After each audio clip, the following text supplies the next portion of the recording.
To him, the sky is always going to fall, and it usually does, on him. When we got home, he showed me all the stats as to why the price of oil was going to go up over the next few years, statistics I had never seen before, even though I already owned substantial shares of an existing oil company. With that information, I immediately began looking for and found a new undervalued oil company that was about to find some oil deposits. My broker was excited about this new company, and I bought 15,000 shares for 65 cents per share. 3 months later, this same friend and I drove by the same gas station, and sure enough, the price per gallon had gone up nearly 15%. Again, the Chicken Little worried and complained. I smiled, because a month earlier, that little oil company hit oil, and those 15,000 shares went up to more than $3 per share since he had first given me the tip. And the price of gas will continue to go up if what my friend says is true. If most people understood how a stop worked in stock market investing, there would be more people investing to win instead of investing not to lose. A stop is simply a computer command that sells your stock automatically if the price begins to drop, helping to minimize your losses and maximize some gains. It's a great tool for those who are terrified of losing. So whenever I hear people focusing on their I don't wants rather than what they do want, I know the noise in their head must be loud. Chicken Little has taken over their brain and is yelling, "The sky is falling and toilets are breaking." So they avoid their don't wants, but they pay a huge price. They may never get what they want in life. Instead of analyzing, their inner Chicken Little closes their mind. Rich Dad gave me a way of looking at Chicken Little. Just do what Colonel Sanders did. At the age of 66, he lost his business and began to live on his Social Security check. It wasn't enough. He went around the country selling his recipe for fried chicken. He was turned down 1,009 times before someone said yes, and he went on to become a multimillionaire at an age when most people are quitting. He was a brave and tenacious man, Rich Dad said of Harlan Sanders. So when you're in doubt and feeling a little afraid, just do what Colonel Sanders did to his little chicken. He fried it. Overcoming laziness. Busy people are often the most lazy. We have all heard stories of a businessman who works hard to earn money. He works hard to be a good provider for his wife and children. He spends long hours at the office and brings work home on weekends. One day he comes home to an empty house. His wife has left with the kids. He knew he and his wife had problems, but rather than work to make the relationship strong, he stayed busy at work. Dismayed, his performance at work slips and he loses his job. Today, I often meet people who are too busy to take care of their wealth, and there are people too busy to take care of their health. The cause is the same. They're busy, and they stay busy as a way of avoiding something they do not want to face. Nobody has to tell them. Deep down, they know. In fact, if you remind them, they often respond with anger or irritation. If they aren't busy at work or with the kids, they're often busy watching TV, fishing, playing golf, or shopping. Yet deep down, they know they are avoiding something important. That's the most common form of laziness. Laziness by staying busy. So what is the cure for laziness? The answer is a little greed. For many of us, we were raised thinking of greed or desire as bad. Greedy people are bad people, my mom used to say, yet we all have inside of us this yearning to have nice, new, or exciting things. So to keep that emotion of desire under control, often parents find ways of suppressing that desire with guilt. You only think about yourself. Don't you know you have brothers and sisters? Was one of my mom's favorites. You want me to buy you what? Was a favorite of my dad. Do you think we're made of money? Do you think money grows on trees? We're not rich people, you know. It wasn't so much the words, but the angry guilt trip that went with the words that got to me. Or the reverse guilt trip was the I'm sacrificing my life to buy this for you. I'm buying this for you because I never had this advantage when I was a kid. I have a neighbor who is stone broke but can't park his car in his garage. The garage is filled with toys for his kids. Those spoiled brats get everything they ask for. I don't want them to know the feeling of want, are his everyday words. He has nothing set aside for their college or his retirement, but his kids have every toy ever made. He recently got a new credit card in the mail and took his kids to visit Las Vegas. I'm doing it for the kids, he said with great sacrifice. Rich Dad forbade the words, I can't afford it. In my real home, that's all I heard. Instead, Rich Dad required his children to say, how can I afford it? He believed that the words, I can't afford it, shut down your brain. It didn't have to think anymore. How can I afford it opened up the brain and forced it to think and search for answers. But most importantly, he felt the words, I can't afford it, were a lie, and the human spirit knows it. The human spirit is very, very powerful, he would say. It knows it can do anything.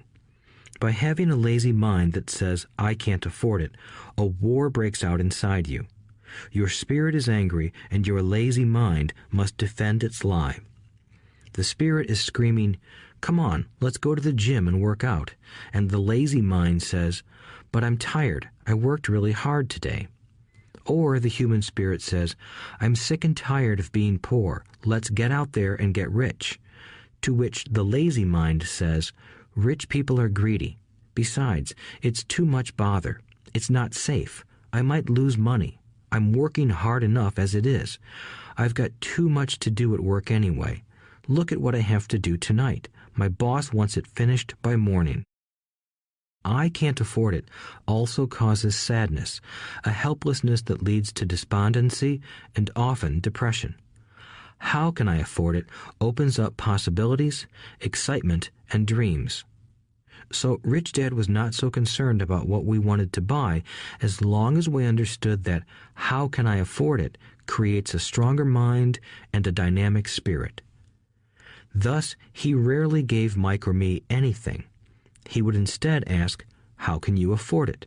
And that included college, which we paid for ourselves. It was not the goal, but the process of attaining the goal that he wanted us to learn. The problem I see today is that there are millions of people who feel guilty about their desire or their greed. It's old conditioning from their childhood. While they desire to have the finer things that life offers, most have been conditioned subconsciously to say, I can't have that, or I'll never be able to afford that. When I decided to exit the rat race, it was simply a question of how can I afford to never work again? And my mind began to kick out answers and solutions. The hardest part was fighting my real parents' dogma. We can't afford that. Stop thinking only about yourself. Why don't you think about others? And other similar sentiments designed to instill guilt to suppress my greed. So, how do you beat laziness? Once again, the answer is a little greed. It's that radio station WIIFM, which stands for What's in it for me? A person needs to sit down and ask, what would my life be like if I never had to work again? What would I do if I had all the money I needed? Without that little greed, the desire to have something better, progress is not made. Our world progresses because we all desire a better life. New inventions are made because we desire something better. We go to school and study hard because we want something better. So whenever you find yourself avoiding something you know you should be doing, then the only thing to ask yourself is, what's in it for me? Be a little greedy. It's the best cure for laziness. Too much greed, however, as anything in excess can be, is not good. But just remember what Michael Douglas said in the movie Wall Street. Greed is good. Rich Dad said it differently. Guilt is worse than greed, for guilt robs the body of its soul. I think Eleanor Roosevelt said it best. Do what you feel in your heart to be right, for you'll be criticized anyway. You'll be damned if you do, and damned if you don't. Overcoming bad habits. Our lives are a reflection of our habits more than our education. After seeing the movie Conan the Barbarian, starring Arnold Schwarzenegger, a friend said, "I'd love to have a body like Schwarzenegger." Most of the guys nodded in agreement. "I even heard he was really puny and skinny at one time," another friend added. "Yeah, I heard that too," another one said. "I heard he has a habit of working out almost every day in the gym." "Yeah, I'll bet he has to." "Nah," said the group's cynic. "I'll bet he was born that way. Besides, let's stop talking about Arnold and get some beers." This is an example of habits controlling behavior. I remember asking my rich dad about the habits of the rich. Instead of answering me outright, he wanted me to learn through example, as usual. "When does your dad pay his bills?" Rich Dad asked. "The first of the month," I said. "Does he have anything left over?" he asked. "Very little," I said. "That's the main reason he struggles," said Rich Dad. "He has bad habits. Your dad pays everyone else first. He pays himself last, but only if he has anything left over." "Which he usually doesn't," I said. "But he has to pay his bills, doesn't he? You're saying he shouldn't pay his bills?" "Of course not," said Rich Dad.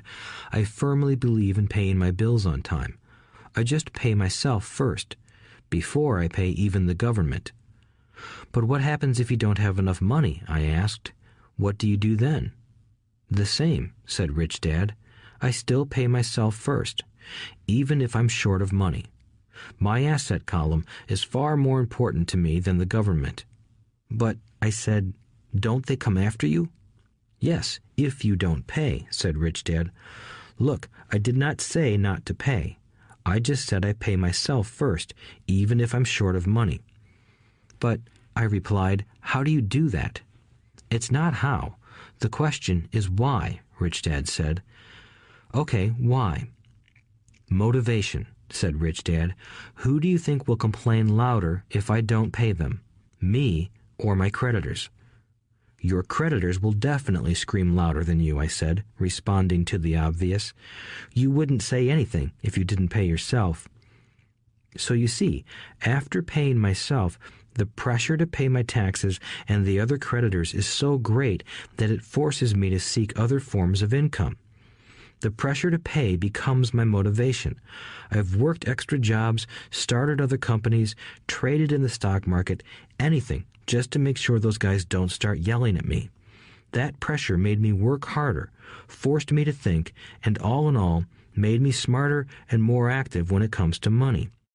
If I had paid myself last, I would have felt no pressure, but I'd be broke. So it is the fear of the government or other people you owe money to that motivates you? That's right, said Rich Dad. You see, government bill collectors are big bullies. So are bill collectors in general. Most people give in to those bullies. They pay them and never pay themselves. You know the story of the 98-pound weakling who gets sand kicked in his face? I nodded. I see that ad for weightlifting and bodybuilding lessons in the comic books all the time. Well, most people let the bullies kick sand in their faces. I decided to use the fear of the bully to make me stronger. Others got weaker. Forcing myself to think about how to make extra money is like going to the gym and working out with weights. The more I work my mental money muscles out, the stronger I get. Now I'm not afraid of those bullies. I liked what Rich Dad was saying, so if I pay myself first, I get financially stronger mentally and fiscally. Rich Dad nodded. And if I pay myself last, or not at all, I get weaker. So people like bosses, managers, tax collectors, bill collectors, and landlords push me around all my life just because I don't have good money habits. Rich Dad nodded, just like the 98-pound weakling. Overcoming arrogance. What I know makes me money. What I don't know loses me money. Every time I have been arrogant, I have lost money. Because when I'm arrogant, I truly believe that what I don't know is not important, Rich Dad would often tell me. I have found that many people use arrogance to try to hide their own ignorance. It often happens when I am discussing financial statements with accountants or even other investors. They try to bluster their way through the discussion. It is clear to me that they don't know what they're talking about. They're not lying, but they are not telling the truth. There are many people in the world of money, finances, and investments who have absolutely no idea what they're talking about. Most people in the money industry are just spouting off sales pitches like used car salesmen. When you know you are ignorant in a subject, start educating yourself by finding an expert in the field or a book on the subject.